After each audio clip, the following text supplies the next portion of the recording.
గౌరవనీయులు కేటీఆర్ గారిని కోరుతా ఉన్నాం. ఇది మేము కూడా ఒకటి అప్పీల్ చేయడం జరిగింది అధ్యక్ష. మేము ఆ మున్సిపల్ బిల్కి సంబంధించి కానీ ఇప్పుడు సీతక్క గారు కూడా ఒక అప్పీల్ చేశారు. చాలా ఇంపార్టెంట్ బిల్కి సంబంధించి ఇప్పుడు ఆరోపణలు ప్రత్యారోపణలు చేయాలనుకుంటే వేరే డిస్కషన్. సార్ ఈరోజు నేను చెప్తా ఉన్నాం అధ్యక్ష, దానికి సంబంధించి మీరు వేరే రూపంలో పోయి దీన్ని ఆపు చేయకుండా ప్రయత్నం చేయాలని అందరినీ కోరినారు. మిమ్మల్ని కోరిన ఎవరిని కాదు, అందరినీ కూడా ఎవరన్నా ఈరోజు ఈ బిల్లు ప్రవేశపెట్టిన తర్వాత ఏదో రూపంలో పోయి దీన్ని కాంగ్రెస్ ప్రభుత్వానికి మంచి పేరు రావు. కాంగ్రెస్ ప్రభుత్వం అని కాదు, బలహీన వర్గాలకు సంబంధించి దయచేసి ఇంతకుముందు మా సహచరులు పొన్నం ప్రభాకర్ గారు చెప్పినట్టు మీరు ఆమోదం చెప్తా ఉన్నారో లేదో అని రెండు విషయాలు చెప్పి ఈ బిల్లును మనం పాస్ చేసుకుంటే బాగుంటుందని మా అభిప్రాయం. అదే మా సలహా, మా సూచన కూడా కోరుతా ఉన్నాం అధ్యక్ష. సీఎం గారు కనుక రాజకీయపరమైన అంశాలు మాట్లాడకపోతే మాకు కూడా మాట్లాడాల్సిన అవసరం లేదు. నేను సభ దృష్టికి, సభ్యుల దృష్టికి, రాష్ట్ర ప్రజల దృష్టికి వాస్తవాలు చెప్పాలి కాబట్టి నేను చెప్పాను. కానీ మాకు వేరే ఉద్దేశాలు లేవు అధ్యక్ష. సంపూర్ణంగా ఈ బిల్లును స్వాగతిస్తున్నాం, సహకరిస్తున్నాం, సలహాలు కూడా ఇస్తున్నాం. స్వీకరిస్తారా లేదా మీ విజ్ఞత, అది దీన్ని మేము చేయగలిగేది ఏమీ లేదు. కానీ వాస్తవాలు చెప్పాలి కాబట్టి 2018లో మేము జీవో తెచ్చిన మాట వాస్తవం. బలహీన వర్గాలకు 34% రిజర్వేషన్లు ఇవ్వాలని సంకల్పించి జీవో నంబర్ 396 తెచ్చిన మాట వాస్తవం. గోపాల్ రెడ్డి అనే నాయకుడు అడ్డుకున్న మాట వాస్తవం. వారు ముఖ్యమంత్రి గారికి దగ్గరి బంధువు అన్న మాట వాస్తవం. మహబూబ్ నగర్ జిల్లా అన్నది వాస్తవం. అందులో నేనే తప్పు చెప్పట్లేదు, వక్రీకరించట్లేదు. అట్లాగే అధ్యక్ష ఇంకొక మాట నేను చెప్పాలి అధ్యక్ష. ఒక్క మాట దయచేసి నేను ప్రభుత్వానికి కోరుతా ఉన్నా అధ్యక్ష. మీరు మాట్లాడితే ఇందాక వేరే ఫామ్ లో రండి, మరి హౌస్ ఎన్ని రోజులు నడుపుతారో ఇప్పటివరకు చెప్పలేదు అధ్యక్ష. నిన్న మా హరీష్ రావు గారు, ప్రశాంత్ రెడ్డి గారు ఇద్దరు బీఎస్సీలో ఉన్నారు, అడిగారు 15 రోజులు నడపండి, ఎరువుల కొరత ఉంది, 15 రోజులు నడపండి, రాష్ట్రంలో వరదలు వచ్చి సమస్యలు ఉన్నాయి, 15 రోజులు నడపండి, బీసీల సమస్య చర్చిద్దాం, బీసీ డిక్లరేషన్ ఒక రోజు పెట్టండి అధ్యక్ష. బీసీ డిక్లరేషను, ఫార్మర్ డిక్లరేషను, యువజన డిక్లరేషను, ఎస్సీ ఎస్టీ డిక్లరేషన్ పెట్టండి, 15 రోజులు హౌస్ నడపండి. కానీ ప్రభుత్వం పారిపోతుంది అధ్యక్ష, హౌస్ నడపడానికి సిద్ధంగా లేదు. మేమేం చేస్తాం అధ్యక్ష దానికి? We take a strong objection అధ్యక్ష. మేము ఇక్కడే ఉన్నాం అధ్యక్ష, వాళ్ళలాగా పారిపోలేదు. ఈ రోజు కూడా మేము స్పష్టంగా చెప్పడం జరిగింది, మా అభిప్రాయం బీఎస్సీలో చెప్పడం జరిగింది. ప్రజా సమస్యలపై వారు అనేక విషయాలను ప్రస్తావన తీసుకొచ్చినప్పుడు అన్ని విషయాల్లో కూడా డిస్కస్ చేయడానికి మా ప్రభుత్వం తరఫున మేము ఓపెన్గా ఉన్నాం. We're ready. ఎన్ని రోజులు అంటే అన్ని రోజులు ఈ సభ నడపడానికి ఎక్కడ కూడా వెనుకాడబోము. ఈరోజు ప్రత్యేక పరిస్థితుల్లో ఉన్న తరుణంలో ఒక పరంగా ఫ్లడ్స్ వచ్చినాయి, గణేష్ ఉత్సవాలు ఉన్న సందర్భము, వాటన్నిటిని కూడా దృష్టిలో పెట్టుకొని బీఎస్సీ నిర్ణయం తీసుకుంటుందని అభిప్రాయాన్ని వ్యక్తం చేశాం. కానీ వారు పారిపోతున్నప్పుడు వారు పారిపోయినారు అధ్యక్ష. ఇప్పుడు మేము పారిపోలేదు, ఇక్కడే ఉన్నాము, ఇక్కడే ఉంటాము, మళ్ళా కూడా వస్తాము, ప్రభుత్వంలో ఉంటాము. మీరు ప్రతి లేవనెత్తిన ప్రతి ప్రశ్నకు సమాధానం చెప్పే శక్తి ఉంది, యుక్తి ఉంది, తప్పకుండా చెప్తాం అధ్యక్ష. అధ్యక్ష ఎల్ఏ మినిస్టర్ గారు మాకు మంచి మిత్రుడు అధ్యక్ష, మా జిల్లా. కానీ ఎల్ఏ మినిస్టర్ గారు చాలా తెలివిగా పదప్రయోగాలతో తప్పించుకునే ప్రయత్నం చేస్తున్నారు. ఈ రోజు రాత్రి రేపు హౌస్ వాయిదా ఇస్తారని మీకు తెలుసు, మాకు తెలుసు. ప్రభుత్వం పారిపోతుందా, ప్రతిపక్షం పారిపోతుందా, ప్రజలు నిర్ణయిస్తారు అధ్యక్ష. మేము 15 రోజులు చర్చ జరగాలని మనస్ఫూర్తిగా సభా వేదికగా డిమాండ్ చేస్తున్నాము. పెట్టమని చెప్పి ప్రభుత్వానికి కోరుతున్నాము. సహజంగా ప్రభుత్వం ముందుకు వస్తుంది, ఎల్ఏ మినిస్టర్ గారే డిసైడ్ చేస్తారు అధ్యక్ష. ముఖ్యమంత్రి గారి కన్సల్టేషన్లో చేస్తారా చేయరా వారికి వదిలిపెడతాం అధ్యక్ష. ఇవాళ నేను 2-3 ప్రశ్నలు ప్రభుత్వాన్ని అడుగుతా ఉన్నా అధ్యక్ష. మొన్న నేను బీహార్లో కొన్ని పత్రికల్లో వచ్చిన ప్రకటనలు చూసిన అధ్యక్ష. తెలంగాణలో బీసీ రిజర్వేషన్లు అమలైపోయినాయని చెప్పి బీహార్లో ప్రకటనలు ఇచ్చారు. ఇదెక్కడ చూద్దాం అధ్యక్ష? అసలు ఇక్కడ రిజర్వేషన్ల గురించి ఇక్కడ చర్చ జరుగుతుంది. బీహార్లోనేమో ఎన్నికల ప్రకటనలు ముఖ్యమంత్రి గారు అట్లాగే డిప్యూటీ సీఎం గారు ఫోటో పెట్టి బీహార్లో మరి ఇక్కడి డబ్బంతా తెలంగాణ ప్రజల డబ్బు తీసుకుపోయి బీహార్లో పెడితే ఏమొస్తుందో మాకైతే తెలియదు అధ్యక్ష. మరి తీసుకుపోయి ప్రకటనలు అక్కడ ఇస్తా ఉన్నారు. మరి ఇక్కడ రిజర్వేషన్లు పాసే కాలేదు, పాస్ అయిపోయినట్టుగా మరి అక్కడ చెప్తా ఉంటే మాకు ఆశ్చర్యంగా ఉంది అధ్యక్ష. అట్లాగే అధ్యక్ష ఇంకో విషయం, న్యాయ సమీక్షకు నిలబడని జీవోలతో ఎట్లా బీసీల జీవితాలు మారుస్తారో చెప్పాలి అధ్యక్ష, ప్రభుత్వమే చెప్పాలి. అట్లాగే నేను అడుగుతా తెలంగాణ రాష్ట్ర సమితిని భారతీయ రాష్ట్ర సమితిగా మార్చుకొని తెలంగాణ ప్రాంత ప్రజలతో పేగుబంధం తెంచుకున్నది ఆ పార్టీ అధ్యక్ష. ఈరోజు భారతీయ రాష్ట్ర సమితి అనే పార్టీ పెట్టి తెలంగాణ సంపదనంతా కూడా ఇతర రాష్ట్రాల్లో దోషిపెట్టిరు సార్ అధ్యక్ష. పంజాబ్ లో పోయి చెక్కులు ఇచ్చేటువంటి చరిత్ర మీది. మీరా మా గురించి మాట్లాడారు అధ్యక్ష. మహారాష్ట్రలో ఒక్కొక్క మీటింగ్ కోసం 100 కోట్లు ఖర్చు పెట్టి ఒక సర్పంచ్ కూడా గెలవని పరిస్థితి ఆ రోజు బీఆర్ఎస్ పార్టీ అధ్యక్ష. ఈరోజు తెలంగాణ అప్పుల కుప్ప రాష్ట్రంగా మారిందంటే మీ ఆలోచన వల్ల. ఈరోజు 8 లక్షల కోట్లు అప్పుడే తీసుకుపోయినటువంటి పరిస్థితి అధ్యక్ష. అప్పుడంగా హిందీ రాష్ట్రాల్లో 1000 కోట్లతో భారతీయ రాష్ట్ర సమితికి సంబంధించినటువంటి వారు ఇక్కడి కార్యక్రమం అక్కడ అమలు చేసినట్టుగా చూపేటువంటి కార్యక్రమం చేసి ఈ రాష్ట్ర సంపదను లూటి చేసినటువంటి వీళ్ళ ఈరోజు మన గురించి మాట్లాడే అధ్యక్ష.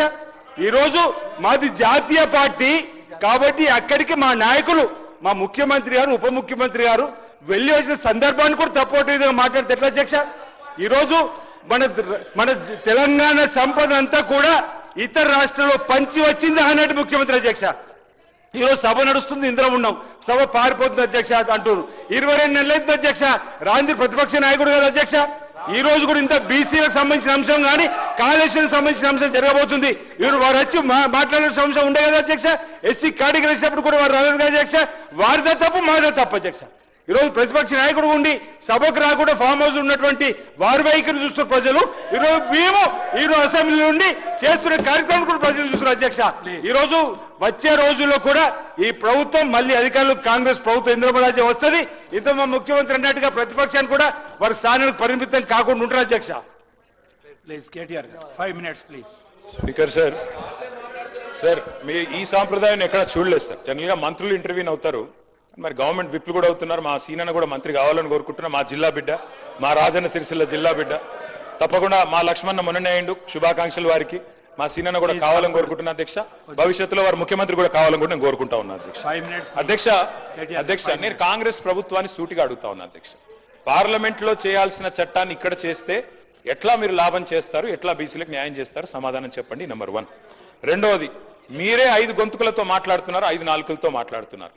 ఒకసారి రాజ్యాంగబద్ధంగా చేస్తామంటారు, ఇంకోసారి పార్టీ పరంగా ఇస్తామంటారు, ఒకసారి ఆర్డినెన్స్ అంటారు, ఒకసారి బిల్ అని చెప్పి మార్చిలో బిల్లు పాస్ చేసిండ్రు, ఇప్పుడు జీవో ద్వారా అంటారు. నేను ఇంకొక చిన్న ప్రశ్న అధ్యక్ష, ఎల్ఏ మినిస్టర్ గారు చెప్పాలా అధ్యక్ష? ఇక్కడ మనం బిల్లు పాస్ చేస్తాం, బిల్లు ఎట్లాగో పాస్ అవుతుంది, మనకు మెజారిటీ ఉంది, మేము అందరం సపోర్ట్ చేస్తున్నాం, పాస్ అవుతుంది.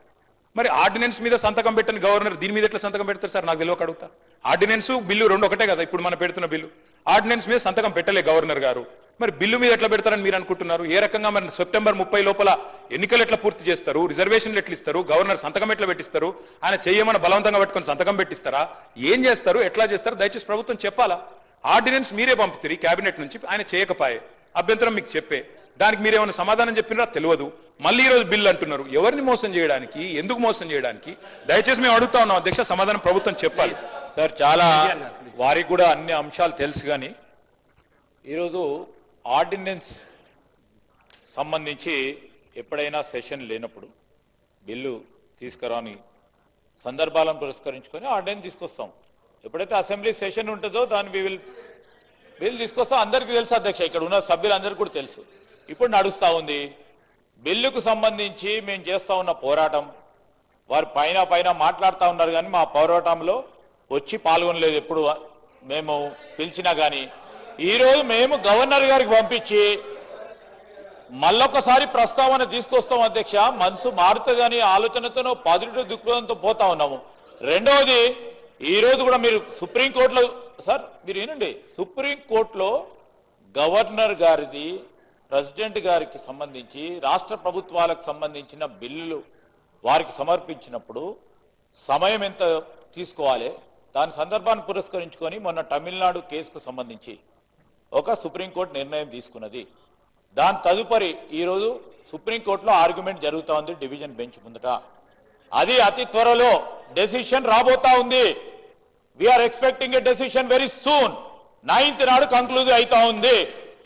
మేము ఈ విధంగా పాజిటివ్ పోతా ఉంటే ఎప్పుడు నెగిటివ్ ఆలోచన చేసే ఆలోచన ఉండకుండా ఇప్పుడే అక్కడ కూర్చున్నారు.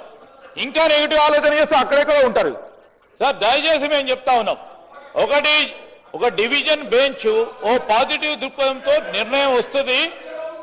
గవర్నర్ గారు కూడా అదే విధమైన ఆలోచనతోని ఈ రోజు బిల్లు ప్రవేశపెట్టిన తర్వాత 3 ఆఫ్ ద హౌస్ అని ఎందుకు చెప్తా ఉన్నారు ప్రభాకర్ గారు? అనేక సందర్భాల్లో గవర్నర్ గారు 3 ఆఫ్ ద హౌస్ చూడాల్సిందే. అందుకోసమే వీరు ఈ విధంగా మాట్లాడుతూ ఉంటే గవర్నర్ గారిని మళ్ళా ఇంప్రెస్ చేస్తా ఉన్నట్టు, సమ్ నెగిటివ్ కనోటేషన్స్ ఇస్తా ఉన్నట్టు కనబడతా ఉన్న సందర్భాన్ని కనబడొద్దని పొన్నం ప్రభాకర్ గారు ఇప్పటికే 4 సార్లు చెప్పారు.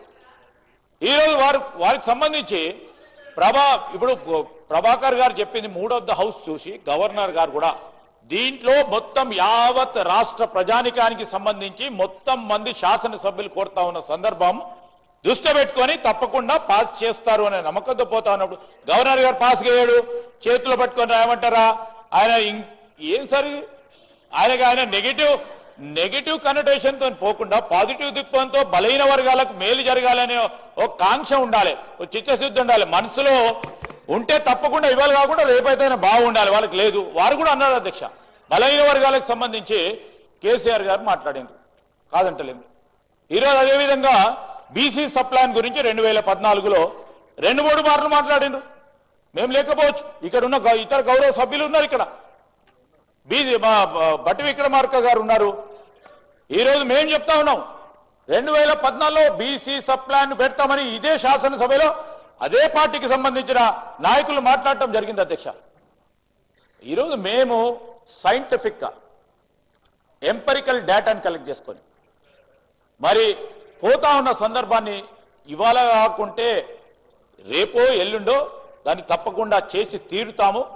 మేము చేసిన ఒక కార్యాచరణ, ఒక ప్రణాళిక, అదేవిధంగా సైంటిఫిక్ ఎంపెరికల్ డేటాను తీసుకెళ్లి ఎవరు ఆపలేరు అధ్యక్ష. దీన్ని 42% చేసి తీరుతాం అధ్యక్ష. సార్ ముఖ్యమంత్రి గారు చాలాసార్లు బయట మాట్లాడుతుంటారు అధ్యక్ష. ఎంతసేపు ఛాయ్ తాగే లోపల అయిపోతాయి కొన్ని అన్ని నిర్ణయాలు అనుకుంటే అని చెప్తారు అధ్యక్ష. నిజానికి అధ్యక్ష ఇది ఎట్లాంటి సమస్య అంటే మనం ఇక్కడ ఇంకో 10 రోజులు చర్చ చేసినా ఇక్కడ తెగదు. ఎందుకంటే అందరం ఒకటే అభిప్రాయంతో ఉన్నాం. తేలాల్సింది ఎక్కడ అధ్యక్ష? రాహుల్ గాంధీ గారు, మోడీ గారు ఒక ఛాయ్ తాగి ఇద్దరు డిసైడ్ చేసుకుంటే అర్ధగంటలు ఒడిచిపోతుంది సార్, బిల్లు పాస్ అయిపోతుంది, రాజ్యాంగ సవరణ జరిగిపోతుంది తప్ప ఇంకోటేం లేదు సార్. కాబట్టి మీరు ఇంకా 10 రోజులు హౌస్ నడిపి 10 రోజులు చర్చ పెట్టినా హాఫ్ అన్ అవర్ అయిపోయింది. మీరు కూడా కొంచెం ఎక్కడ సార్ నన్ను అందరూ మంత్రులే ఇంటర్ప్రెట్ చేస్తుంటే ఎడ చేయాలి సార్? అయిపోయింది 10 నిమిషాల్లో కంక్లూడ్ చేస్తాను సార్. అధ్యక్ష, మేము స్ట్రైట్ గా మా పార్టీ నుంచి అడుగుతుంది ఒకటే సార్. ఇప్పుడు మళ్ళొక్కసారి మీరు మార్చిలో బిల్లు పాస్ చేసిన దానికి దీనికి తేడా ఏంటి? నంబర్ 1, ఆ రోజు ప్రెసిడెంట్ గారి దగ్గర పంపారు. మరి ప్రెసిడెంట్ గారు ఇంకా సంతకం పెట్టకుండానే మళ్ళీ పంపడం వల్ల, మళ్ళీ చేయడం వల్ల ఎట్లా దీనికి రిలీఫ్ వస్తుంది? Number 1 question sir. తర్వాత చెప్పండి సార్, వాళ్ళు మళ్ళీ మంత్రులు ఊరికే ఇంటర్వ్యూని కాకుండా చూసుకోండి మీరు. తర్వాత రిప్లై వల్ల వారు చెప్పమనండి. కోర్టుల్లో ఎందుకంటే మనం చట్టాలు సరిగ్గా చేస్తే ఏ కోర్టు కూడా ఏం చేయలేదు. మన చట్టాల్లో లొసుగులు ఉంటేనే కోర్టు అయినా ఇంకోటైనా కాన్స్టిట్యూషన్కి అనుగుణంగా లేకపోతేనే కోర్టు ఇంటర్వ్యూన్ అవుతుంది తప్ప కోర్టుకు పోవద్దు అనే మాట మాత్రం కరెక్ట్ కాదు. ఎందుకంటే ఎవరైనా సరే కోర్టుకు ఎప్పుడు పోతారు? ప్రభుత్వాలే చట్టాలకు తూట్లు పొడిస్తే, ప్రభుత్వాలే చట్టాలకు మరి లోబడి పనిచేయకపోతే కోర్టుకు పోతారు, జ్యుడిషియల్ రివ్యూ ఉంటది. పోవద్దు అనే మాట తప్పు. డెఫినెట్ గా ప్రజలు ఎవరము కోర్టుకు పోవద్దని అనడం లేదు. మేము ఆ న్యాయస్థానాల పట్ల గౌరవం ఉంది, కానీ మీ మాటలు కోర్టుకు పోవాలే అనే అటువంటి సంకేతాన్ని ఇచ్చే విధంగానే మీరే పోతారు అనేటువంటి విధంగా సంకేతం ఇచ్చే ప్రయత్నం జరుగుతోంది.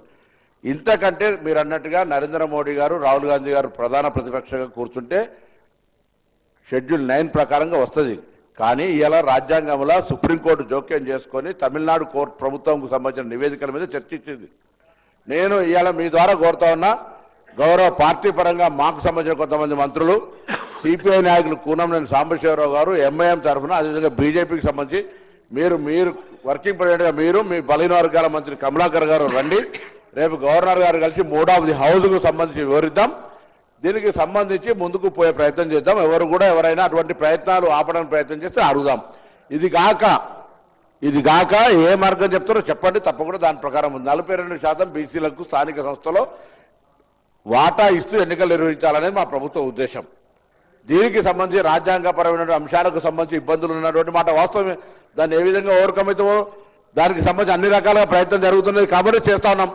ఈరోజు ఆర్డినెన్స్ ను తొలగించడానికి సంబంధించి తొలగించిన తర్వాతనే మేము పెట్టిన 42% సంబంధించి గతంలో మార్చిలో తెచ్చిన తర్వాత గవర్నర్ గారి దగ్గర నుంచి రాష్ట్రపతికి పోయినటువంటి మాట మీకు తెలియదా?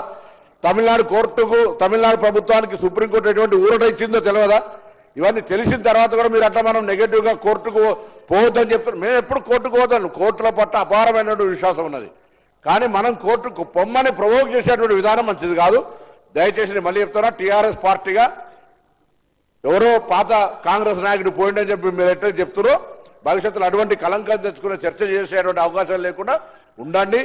ఈరోజు దీనికి సంబంధించి క్షుణ్ణంగా తెలంగాణ వ్యాప్తంగా బలహీన వర్గాలకు సంబంధించి మనం ఢిల్లీలో ధర్నా పెడితే అధ్యక్ష సంబంధం లేకుండా గ్రామీణ ప్రాంతాల నుంచి స్పందన వచ్చినటువంటి పరిస్థితి.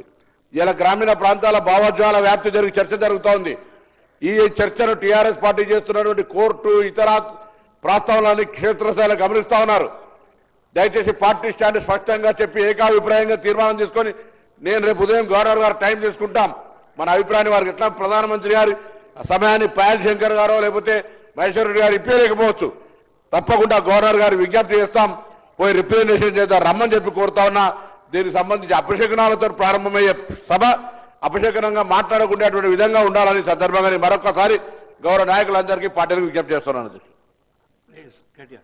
ఇంటర్వ్యూ అయితే ఎట్లా సార్ రిప్లైలో చెప్పొచ్చు, ఈ కొత్తగా ఏం చెప్పలేదు వారు, రిప్లైలో చెప్తే చాలు. నేను 5-10 నిమిషాలు కంక్లూడ్ చేస్తాను సార్. సార్ గౌరవ మంత్రి గారు మాట్లాడుతూ మాకు కోర్టులు అంటే చాలా గౌరవం ఉందన్నారు అధ్యక్ష. సుప్రీంకోర్టు అన్నా హైకోర్టు అన్నా చాలా గౌరవం ఉందన్నారు, చాలా సంతోషం. ఎందుకంటే సుప్రీంకోర్టు మనం తీర్పిచ్చింది సార్, 10 మంది ఎమ్మెల్యేలు ఎవరైతే పార్టీ మారారో వారిది కూడా మరి స్పీకర్ గారి పరిధిలో ఉంది. వారి విషయంలో కూడా స్పీకర్ గారు నిర్ణయం తీసుకుంటారని మేము ఆశిస్తాం. కోర్టుల మీద గౌరవం ఉందన్నారు కదా సార్, అందుకే చెప్తున్నాం. అట్లాగే సార్ వారు అన్నారు సార్ మేము ధర్నా చేశాము ఢిల్లీలో అన్నారు, మేము రాలేదు అన్నారు. సార్ ధర్నాకు మేము రాలేదు సరే, మరి రాహుల్ గాంధీ గారు రాలే, మల్లికార్జున్ ఖార్గే గారు కూడా రాలే కదా సార్. అంటే వాళ్ళు కూడా ఇది ధర్నా కాదు డ్రామా అనుకున్నారా సార్? ఎందుకు రాలేదు సార్? మరి అధ్యక్ష నిజంగా చెప్పాలంటే డిక్లరేషన్లు కాదు అధ్యక్ష, డెడికేషన్ కావాలి. మేము ఒకటే అంటా ఉన్నాం అధ్యక్ష, ఒకటే గవర్నమెంట్ 5 గొంతులతో మాట్లాడితే కరెక్ట్ కాదు. మీరు కన్ఫ్యూజ్ అయ్యి అందరినీ కన్ఫ్యూజ్ చేసే ప్రయత్నం కరెక్ట్ కాదు. డెడికేషన్ తో పనిచేయండి, శాస్త్రీయంగా పనిచేయండి. మేము సిన్సియర్ గా ఒకటే కోరుతా ఉన్నాం సార్. ప్రధానమంత్రి గారు అపాయింట్మెంట్ ఇస్తలేరు, ఇక్కడ ఉన్న ఎమ్మెల్యే గారు ఇప్పియాలంటారు. ప్రధానమంత్రి గారి అపాయింట్మెంట్ ఎమ్మెల్యే గారు ఇప్పిస్తారా సార్? ఎక్కడైనా దేశంలో ఇది మాకు తెలియదా? ముఖ్యమంత్రి కార్యాలయం నుంచి అడిగితే ఇస్తారు. 52 సార్లు ఢిల్లీకి పోయినారు ముఖ్యమంత్రి గారు, 52 సార్లు పోయినారు, 20 నెలల రికార్డు సార్ ఇది. మరి 52 సార్లు పోయి ప్రధానమంత్రి గారిని చాలా సార్లు కలుస్తారు. మొన్ననే చీఫ్ సెక్రటరీ గారిది మళ్ళీ మీరు రిపీట్ చేస్తుంటే నేనేం చేయాలి? అది కాదండి, మీరు రిపీట్ చేసుకుంటూ అదే మాటలు మాట్లాడుతున్నారు. మీరు 2-3 సూచనలు అన్నారు, ఒక సూచన చేసి మళ్ళీ మొత్తం ఇష్యూ డైవర్ట్ చేస్తున్నారు.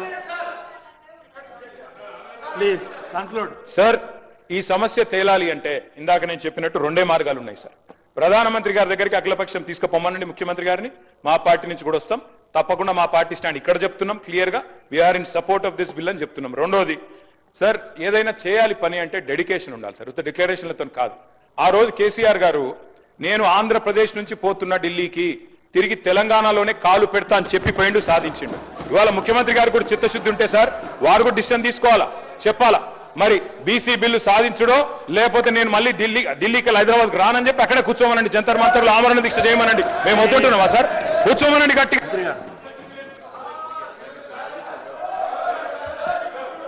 సార్ కేటీఆర్ గారు మరి మేము పెట్టినటువంటి ఈ సీలింగ్ సంబంధించి ఏదైతే ఉందో 2018 పంచాయతీరాజ్ చట్టం సవరించుటకై బిల్లు పెట్టినాం అధ్యక్ష. కంక్లూడ్ చేస్తారు, కంక్లూడ్ చేస్తారా please? Speaker sir, speaker sir, నేను తప్పు మాట్లాడుతున్నానా, అన్పార్లమెంటరీ మాట్లాడుతున్నానా? డెడికేషన్ ఉండాలి ప్రభుత్వానికి అని చెప్తున్నాను. వినే ఓపిక లేకపోతే ఎట్లా సార్? ఇంత ముఖ్యమైన బిల్లు సాధించాలి అంటే, హక్కులు సాధించాలి అంటే ముఖ్యమంత్రి గారు ఆమరణ దీక్ష చేయండి అని చెప్తున్నాను. తప్పే ఉంది సార్? వారు 100 సార్లు అన్నారు. అట్లాగే చివరికి ఒకటే మాట సార్, ప్రధానమంత్రి గారు అపాయింట్మెంట్ ఇస్తలేడు అంటున్నారు ముఖ్యమంత్రి గారు. ఎందుకు ఇస్తలేడు సార్ అపాయింట్మెంట్? ఒకటే కారణం, ముఖ్యమంత్రి గారు స్వయంగా చెప్తున్నారు బహిరంగ వేదికల మీద, ఢిల్లీలో అపాయింట్మెంట్లు ఇస్తలేరు, ఇస్తే చెప్పులెత్తకపోతారేమో అని చూస్తున్నారు అంటున్నారు. ఇట్లా మాట్లాడిన అపాయింట్మెంట్లు వస్తాయా సార్? అందుకే ముఖ్యమంత్రి గారి భాష మార్చుకోండి, బుద్ధి మార్చుకోమని చెప్తూ మా పార్టీ సపోర్ట్ తెలియజేస్తాం. ఒక్క నిమిషం మినిస్టర్ గారు, ఒక్క నిమిషం. స్పీకర్ సార్, డెడికేషన్ ఉంది కాబట్టే ఒకే మార్గం ఎంచుకొని ఆ మార్గం విఫలమైతే వెనక్కి జరగలే అధ్యక్ష. ఒక మార్గం కాదు, 2 మార్గాలు, 5 మార్గాలు కాదు, ఇంకొక మార్గం ఏదైనా ఉంటే కూడా చూద్దాం. ఆ మార్గాన్ని చెప్పడానికే మళ్ళొకసారి ప్రయత్నం చేస్తున్నాం అధ్యక్ష. ప్రతిసారి కన్క్లూడ్ చేసి నా సభకు లేదా ఈ ప్రయత్నానికి ఒక మంచి సూచన ఇచ్చే విధంగా ముందుకు పోవాలి తప్ప దాని కాంట్రవర్సీ విధంగా వాళ్ళని అనడం, దానికి మేము జవాబు చెప్పే విధంగా ముందుకు పోయి ఎక్కడి కన్ఫ్యూజన్ చేసేది మేము కాదు అధ్యక్ష. మా ఐడియాలజీలో నిండా మనసుతో ముఖ్యమంత్రి గారికి ఉంది, మా సభ్యులందరికీ ఉంది. ఏంది ఏ ప్రయత్నం చేసైనా 42%తోనే మనము ఎలక్షన్స్ కి పోదామనే సంకల్పం ఉంది కాబట్టి ఈ ప్రయత్నాలు జరుగుతున్నాయి అధ్యక్ష. ప్రతిసారి కామెంట్ చేసి దాన్ని తప్పుదోవ పట్టించే ప్రయత్నం చేయడం సరైనది కాదు అధ్యక్ష. Thank you. సాంబశివరావు గారు ప్లీజ్. సాంబశివరావు గారు.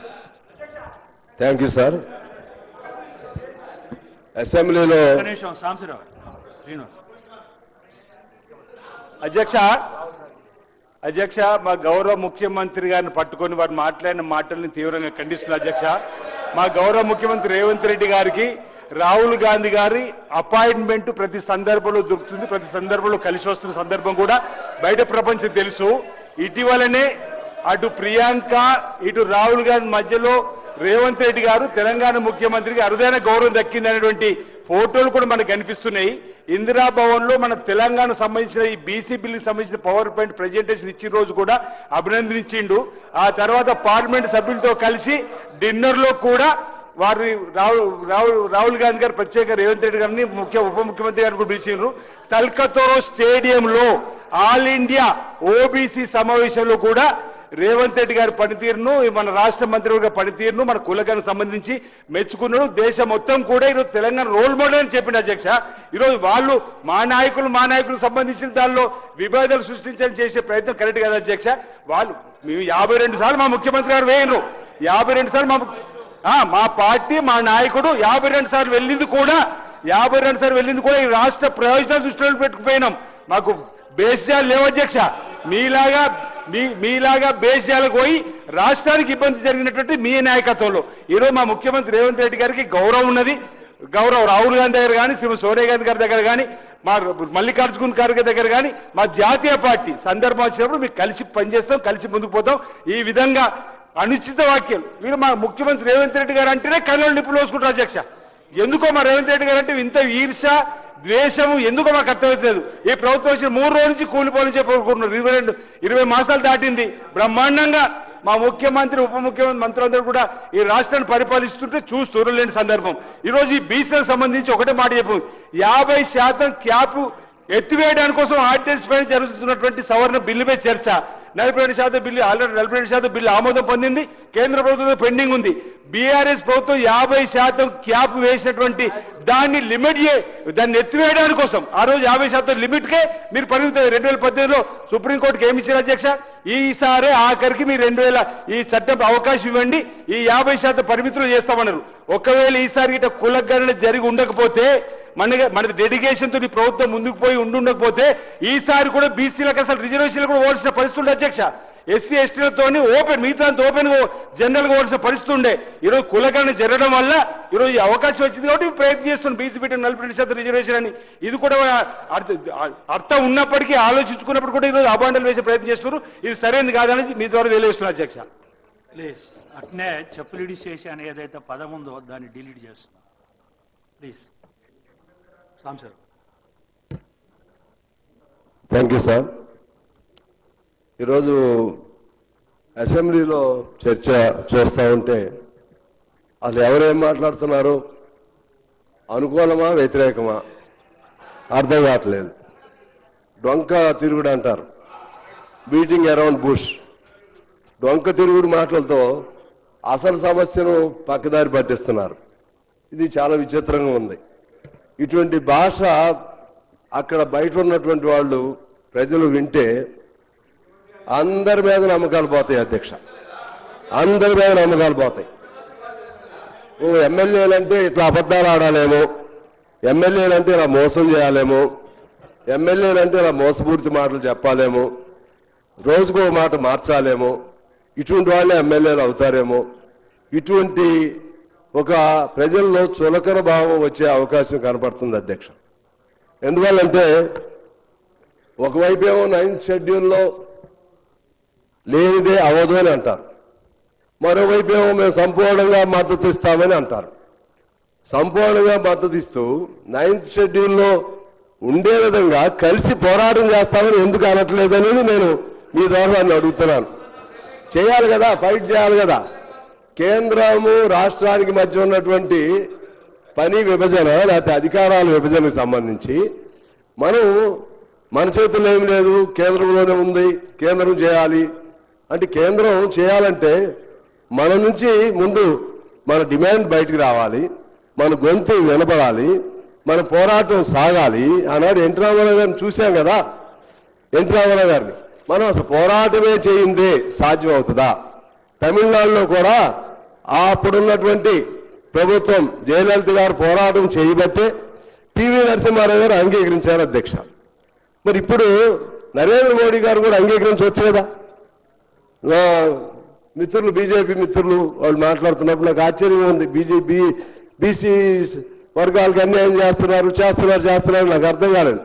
బీసీ వర్గాల కంటే కేంద్రంలో ఉన్న వాళ్ళు అన్యాయం చేస్తున్నారా, రాష్ట్రంలో ఉన్న వాళ్ళు అన్యాయం చేస్తున్నారా? ఇప్పుడు ఎక్కడ ఆగుతుంది? ఇక్కడ పంచాయతీ ఎక్కడ వచ్చింది? ఇక్కడి నుంచి బిల్లు అయిపోయింది.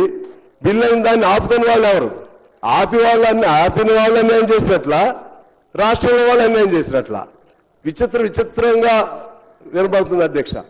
రకరకాలుగా కుంటి సాగులు, రకరకాలుగా అన్ని సినిమాల్లో ఆ రోజుల్లో నాగభూషణం గారు ఇటువంటి వాళ్ళు ఉండేవాళ్ళు, వాళ్ళు గుర్తొస్తున్నారు అధ్యక్ష. ఇది సరైన పద్ధతి కాదు. నిజంగా చిత్తశుద్ధి ఉంటే నేనేమి అధికార పక్షానికి సపోర్టు లేదా ఇంకోరు సపోర్టు అని నేను మాట్లాడట్లేదు. నేను స్పష్టమైనటువంటి అవగాహనతో మాట్లాడుతున్నాం. మా పార్టీగా కూడా 42%ని నిన్న ఇవాళ ఉదయం మా జనరల్ సెక్రటరీ రాజా గారు కూడా అభినందన చెప్పి వెళ్ళాడు. మీ రాష్ట్ర ప్రభుత్వం మంచిగా చేసింది, మంచిగా దాని మీద ఫైట్ చేయండి అని. ఆనాడు ఎస్సీ వర్గీకరణ కూడా రాష్ట్ర ప్రభుత్వం చేసింది. నాకు తెలిసి it's a revolutionary step forward. ఎక్కడ ఇంతవరకు ఏ రాష్ట్రంలో కూడా చేయలేదు అధ్యక్ష. దీనిపైన మనం తీసుకుని ముందుకు వెళదాం.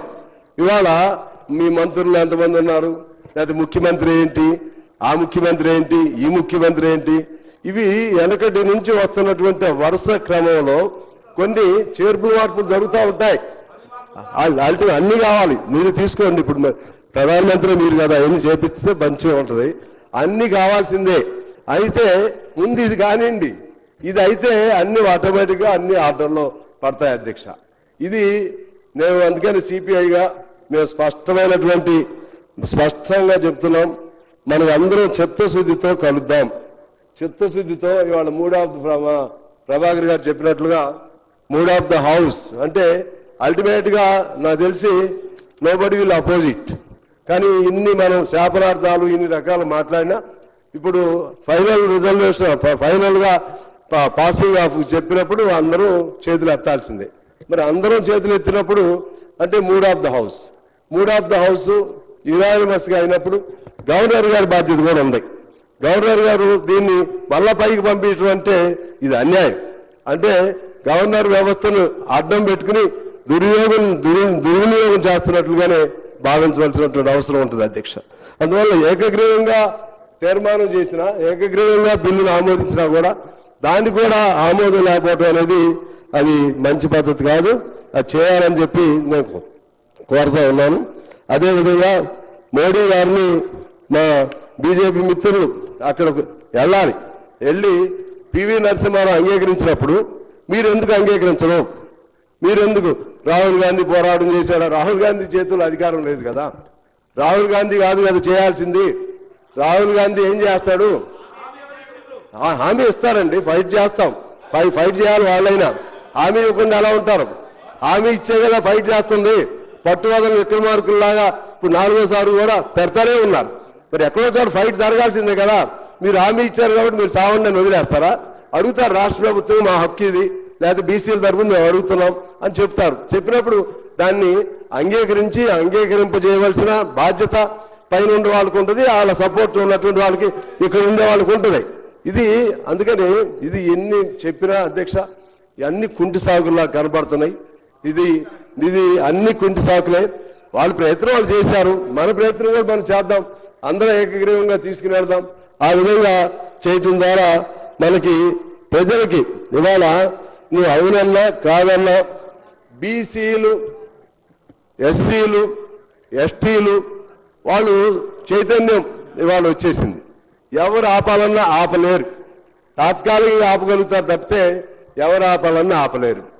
ఒకవేళ ఓసీల్లో ఎవరైనా బాగా యాక్టివ్గా ఉండి ఒకళ్ళిద్దరికి అవకాశం ఉంటుందేమో తప్పితే కాలం అంతా మారిపోతుంది. ఇవాళ కూడా మనం చూస్తున్నాం అధ్యక్ష, పంచాయతీల్లో కానీ లేకపోతే మండలాల్లో కానీ ఓసీ సీట్లలో కూడా బీసీలనే పెడుతున్నాం. ఓసీ సీట్లలో కూడా బీసీలనే పెడుతున్నారు. ఎందుకంటే వాళ్ళ శక్తి సామర్థ్యాలు కానీ అన్ని ఇవాళ ప్రజలు గుర్తిస్తున్నారు, లేకపోతే ఇతర అవకాశాలు గుర్తిస్తున్నారు. అందువల్ల పక్కదారి పట్టించకుండా ఇవాళ ఇంకో సమస్య వచ్చింది. మతం, ముస్లిం మతం. మతం అనే పేరు ఎక్కడ ఉంది అధ్యక్ష? ఇందులో ముస్లిం ఆ విశ్వాసాన్ని పాటించే వాళ్ళల్లో కులాలు ఉన్నాయా లేవా? అందులో వెనకబడిన కులాలు ఉన్నాయా లేవా? కేంద్రంలో కూడా ఇచ్చారు కదా, అందులో కూడా కేంద్రంలో కూడా దూదేకులు ఇటువంటి కులాలకు ఇచ్చారు కదా రిజర్వేషన్లు. మరి ఇక్కడ అది ముస్లిం అని ఆయన ఏ కులం? అందులో హిందువుల్లో పలు కులాలు ఉన్నాయి, హిందువుల్లో కూడా ఉన్నాయి కదా అధ్యక్ష. హిందూ అంటే హిందువులందరూ ఒకే కులం కిందకి రారు కదా. ముస్లింలో కూడా అనేక కులాలు ఉన్నాయి. అందులో వెనకబడిన కులాలని గుర్తించి ఇస్తే నష్టమే ఉంది. దానికి మతమైన రంగు ఎందుకు పులుగుతారు?